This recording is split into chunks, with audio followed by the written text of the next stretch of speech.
Cinema വിശേഷങ്ങൾക്കും ഗോസിപ്പുകൾക്കും ദാസനും വിജയനും ഈ channel ഇപ്പോൾ തന്നെ സബ്സ്ക്രൈബ് ചെയ്യുക.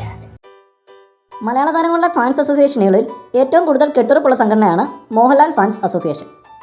മേൽത്തട്ട് മുതൽ താഴ്ത്തട്ട് വരെ എല്ലാം ഒരു പൊളിറ്റിക്കൽ സംഘടനയുടെ അച്ചടക്കത്തോടെ പ്രവർത്തിക്കുന്നു. മോഹൻലാലിൻ്റെ ഏറ്റവും വലിയ ശക്തിയും ഈ ആരാധക സമൂഹം തന്നെ. അവരുടെ ഒരു ആവശ്യം ലാലേട്ടന് നിരസിക്കാൻ സാധിക്കില്ല.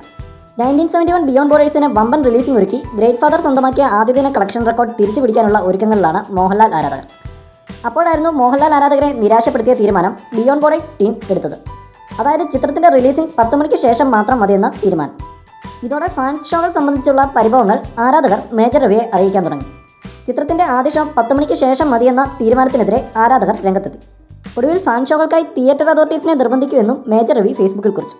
എന്നാൽ ഫാൻ ഷോയ്ക്ക് തിയേറ്റർ ഉടമകൾ തയ്യാറാണെന്നും 10 മണിക്ക് ശേഷം മതി റിലീസിംഗ് എന്ന തീരുമാനമാണ് ഇതിന് തടസ്സമെന്നും പലരും കമന്റ് ചെയ്തു. ഫാൻ ഷോകൾക്കായി കെഞ്ചുന്നു എന്ന് പറഞ്ഞ് മോഹൻലാൽ ആരാധകരെ എതിർചേരിയിലെ ഫാൻസ് പരിഹസിക്കാനും തുടങ്ങി. എന്താണേലും ഇപ്പോൾ എല്ലാ ആശങ്കകൾക്കും വിരാമമായി. ഫാൻസിന്റെ ആഗ്രഹപ്രകാരം ചിത്രം 9 മണിക്ക് തന്നെ കേരളത്തിൽ 200ഓളം തിയേറ്ററുകളിൽ റിലീസ് ചെയ്യും. ചിത്രത്തിന് കൂടുതൽ തിയേറ്ററുകളിൽ ഫാൻ ഷോ നടത്താനുള്ള തയ്യാറെടുപ്പിലാണ് മോഹൻലാൽ ആരാധകർ. കൂടുതൽ സിനിമാ വിശേഷങ്ങൾക്കും ഗോസിപ്പുകൾക്കും ദാസനും വിജയനും ഈ ചാനൽ ഇപ്പോൾ തന്നെ സബ്സ്ക്രൈബ് ചെയ്യുക. വീഡിയോ ഇഷ്ടപ്പെട്ടെങ്കിൽ like, share, comment. Thank you.